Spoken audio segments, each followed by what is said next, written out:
আমরা চলে এসেছি। আমরা এই বাস দিয়ে কক্সবাজার যাব।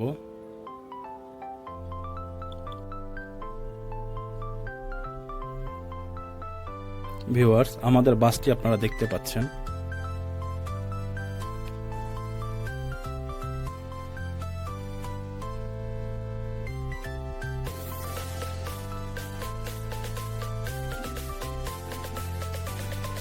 আমাদের বাস ঠিক 9:45 ছেড়ে দিয়েছে।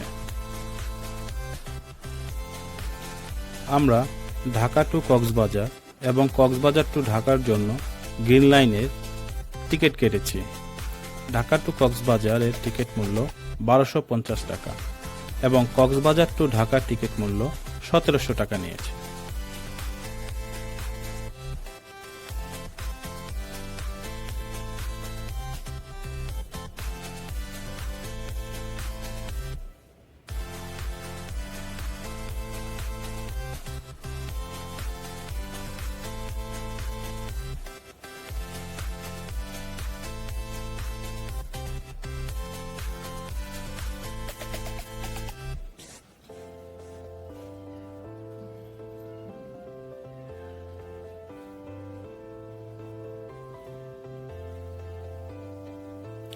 আমাদের স্যার একটি বেলুন নিয়েছে, বিমানের মতো দেখতে বেলুনটি। কক্সবাজার গিয়ে আমরা এই বিমানটি উড়িয়ে দিব।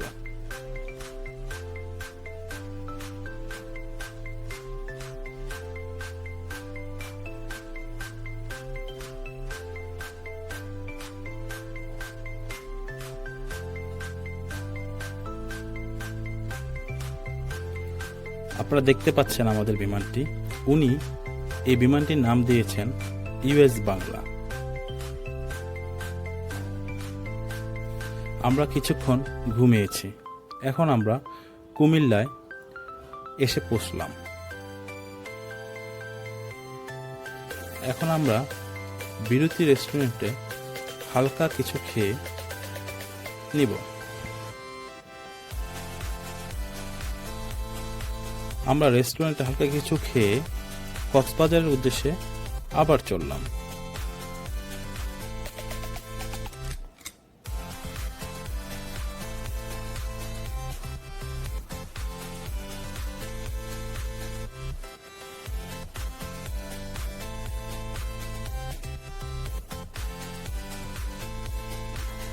আমরা আবার কিছুক্ষণ ঘুমানোর পর উঠে দেখি ভোর হয়ে গিয়েছে। আপনারা ভোরের দৃশ্য দেখতে পাচ্ছেন।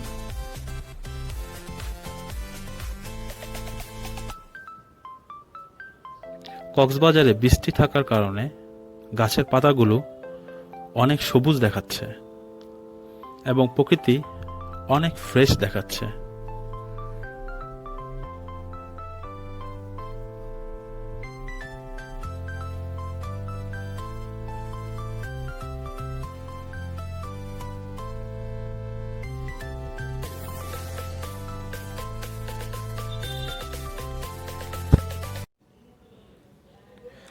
আমরা ভোর 6টায় কক্সবাজারের কলাতলি এসে পৌঁছলাম।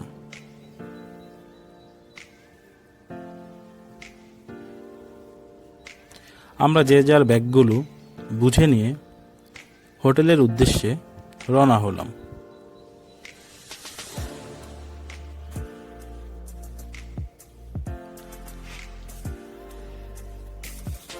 কলাতলি থেকে 5 মিনিট হাঁটলেই আমাদের হোটেল।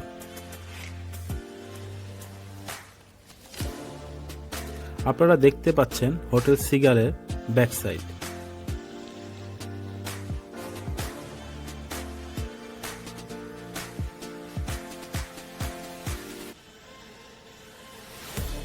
আর এই হোটেলটি হচ্ছে লং বিচ হোটেল।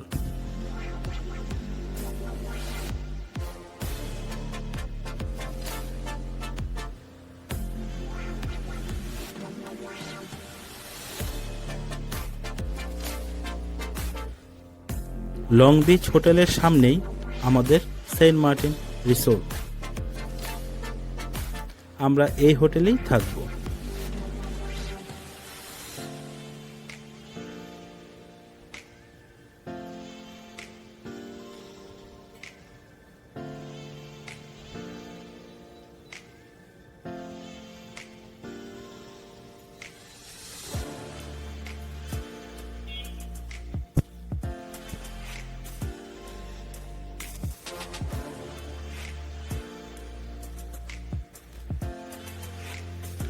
রিসিপশনে কথা বলে নিচ্ছি যেন আমরা আর্লি চেকিং করতে পারি, এবং হোটেল কর্তৃপক্ষ আমাদেরকে আর্লি রুমে যেতে দিলেন।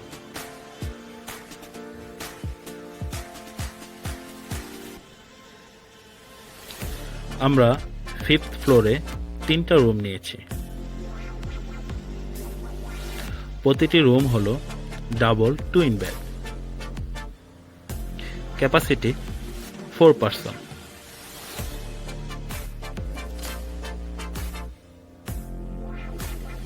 রুমগুলো আমাদের সবার অনেক ভালো লেগেছে। বেডগুলো অনেক বড়।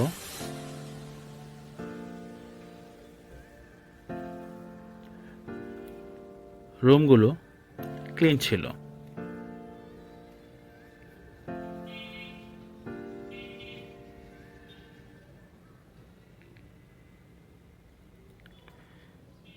ওয়াশরুম অনেক ক্লিন ছিল। বলতে গেলে অসাধারণ রুম পেয়েছি। আমরা এই 4 জন রুমে থাকব। আমি, তানবীর ভাই, শাকিল ভাই ও জাওয়াদ ভাই।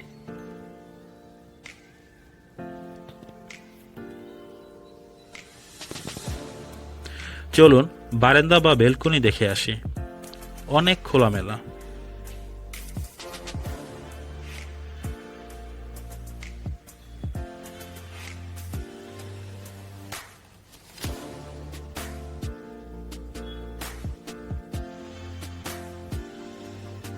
ওই যে পাহাড়, হিল ভিউ বেলকনি।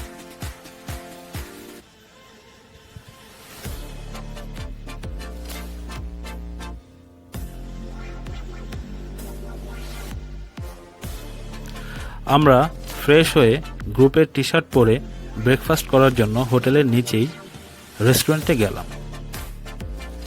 ভিউয়ার্স, একটি কথা বলে নেই, আমাদের ট্যুর মূলত ছিল ঢাকা, কক্সবাজার, সেন্ট মার্টিন, ঢাকা। আমরা সেন্ট মার্টিনে শিপের টিকিট ও রিসোর্ট বুকিং দিয়েছিলাম, কিন্তু বৈরী আবহাওয়ার জন্য সেন্ট মার্টিন ট্যুর ক্যান্সেল করা হয়। আমাদের মূল আকর্ষণ সেন্ট মার্টিন হওয়ায় আমাদের টি শার্টে সেন্ট মার্টিন লেখা ছিল, বাট ওয়েদার ভালো ছিল না, তাই আমরা কক্সবাজারেই 2 রাত 3 দিন ছিলাম এবং অনেক আনন্দের সাথেই 2 রাত 3 দিন ছিলাম। আমরা ব্রেকফাস্টের জন্য বিফ খিচুড়ি অর্ডার করেছি।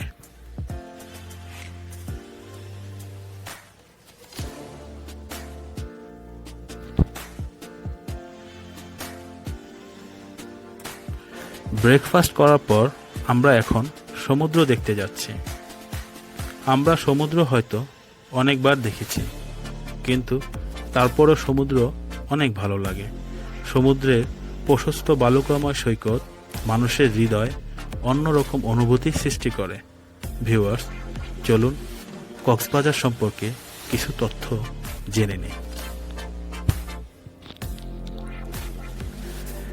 কক্সবাজার সহ বৃহত্তর চট্টগ্রাম অঞ্চলটি 9ম শতাব্দীর গোড়া থেকে মুঘলদের দ্বারা বিজয়ের পূর্ব পর্যন্ত আরাকান রাজাদের অধীনে ছিল। মুঘল যুবরাজ শাহ সুজা আরাকানে যাওয়ার পথে যখন বর্তমান কক্সবাজারের পার্বত্য অঞ্চল দিয়ে যাচ্ছিলেন, তখন তিনি এর প্রাকৃতিক দৃশ্য এবং মনোরম সৌন্দর্যে আকৃষ্ট হয়েছিলেন। তিনি তার বাহিনীকে সেখানে শিবির স্থাপনের আদেশ দিলেন।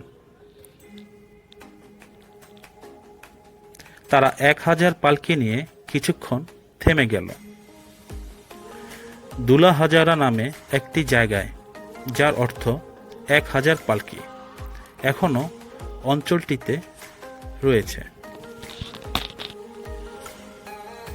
মুঘলদের পর জায়গাটি টিপ্রাস এবং আরাকানিদের নিয়ন্ত্রণে আসে। পর্তুগিজ এবং তারপরে ব্রিটিশদের নিয়ন্ত্রণে আসে। কক্সবাজার নামটি ব্রিটিশ ইস্ট ইন্ডিয়া কোম্পানির অফিসার ক্যাপ্টেন হিরাম কক্সের নাম থেকেই এসেছে, যিনি পালনকি, আজকের কক্সবাজার ফাঁড়ির সুপারিনটেন্ডেন্ট হিসাবে নিযুক্ত হন। তিনি ওয়ারেন হেস্টিংসের স্থলাভিষিক্ত হন, যিনি 1773 সালে ব্রিটিশ ইস্ট ইন্ডিয়া কোম্পানির আইন অনুসারে বাংলার গভর্নর হন। ক্যাপ্টেন কক্স আরাকান শরণার্থী এবং স্থানীয় রাখাইনদের মধ্যে 1 শতাব্দীর দীর্ঘ বিরোধের মোকাবেলায় বিশেষভাবে জড়িত ছিলেন। ক্যাপ্টেন কক্সের করুণাময় হৃদয় এবং মানুষের দুর্দশা তার হৃদয় ছুঁয়েছিল। তিনি এই অঞ্চলে শরণার্থীদের জন্য পুনর্বাসনের বিশাল কাজ শুরু করেছিলেন এবং উল্লেখযোগ্য অগ্রগতি অর্জন করেছিলেন।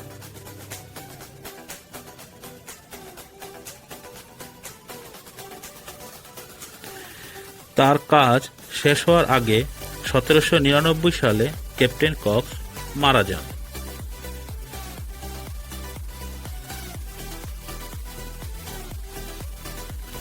তবে তিনি যে কাজটি করেছিলেন তা স্থানীয়দের হৃদয়ে স্থান অর্জন করেছিল এবং পুনর্বাসনের কাজে তার ভূমিকা স্মরণে একটি বাজার প্রতিষ্ঠা করা হয়েছিল এবং তার নামকরণ করা হয়েছিল কক্সবাজার।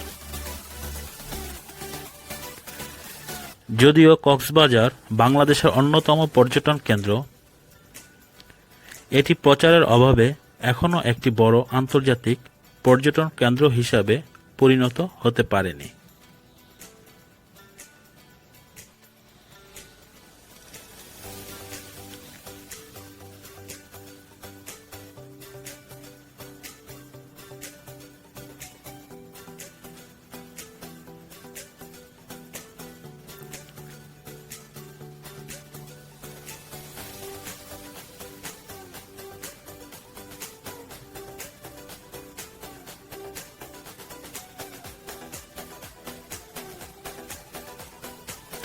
কক্সবাজার 1869 সালে পৌরসভায় পরিণত হয় এবং শেষ পর্যন্ত 1989 সালে বি গ্রেড পৌরসভা হয়।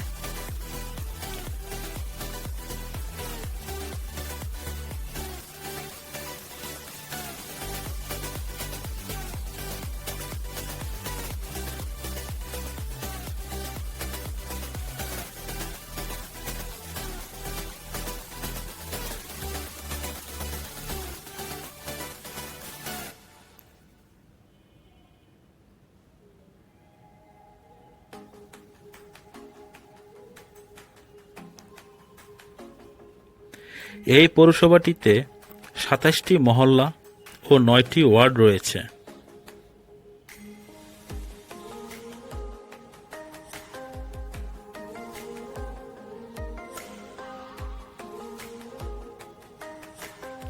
এটি তার প্রশস্ত বালুকাময় সৈকতের জন্য পরিচিত, যা বিশ্বের দীর্ঘতম বালুকাময় সমুদ্র সৈকত।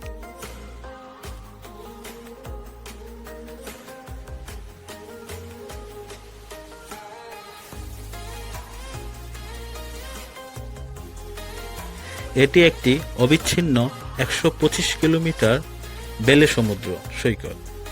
এটি চট্টগ্রামের 150 কিলোমিটার দক্ষিণে অবস্থিত। কক্সবাজারের নাম পানোয়া নামেও পরিচিত। এর আক্ষরিক অনুবাদ হল হলুদ ফুল।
আমরা সমুদ্র দেখে এসে ফ্রেশ হয়ে লাঞ্চের জন্য হোটেলের নিচের রেস্টুরেন্টে গিয়েছিলাম।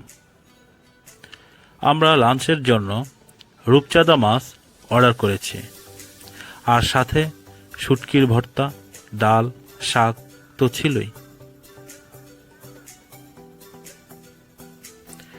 এখানে রূপচাঁদা মাছ 250 থেকে 300 টাকার মধ্যেই পেয়ে যাবেন।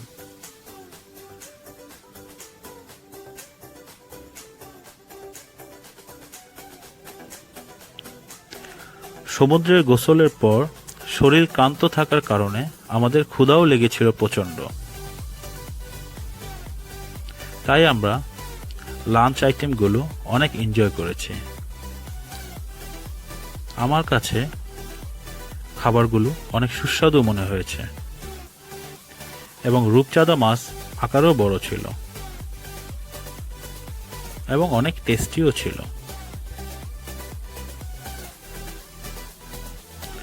আশা করি আপনারা কক্সবাজার এসে রূপচাঁদা মাছ ট্রাই করবেন।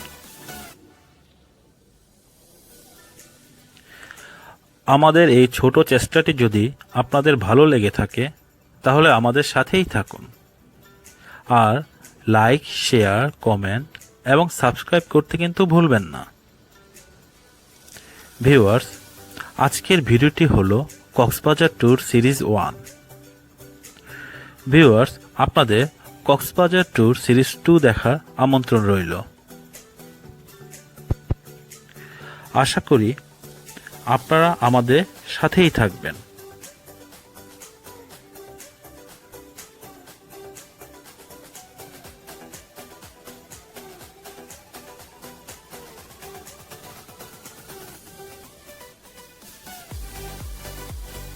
আপনারা সুস্থ থাকুন, সুন্দর থাকুন। দেখা হবে অন্য কোনো দিন কক্সবাজার ট্যুর সিরিজ 2 নিয়ে।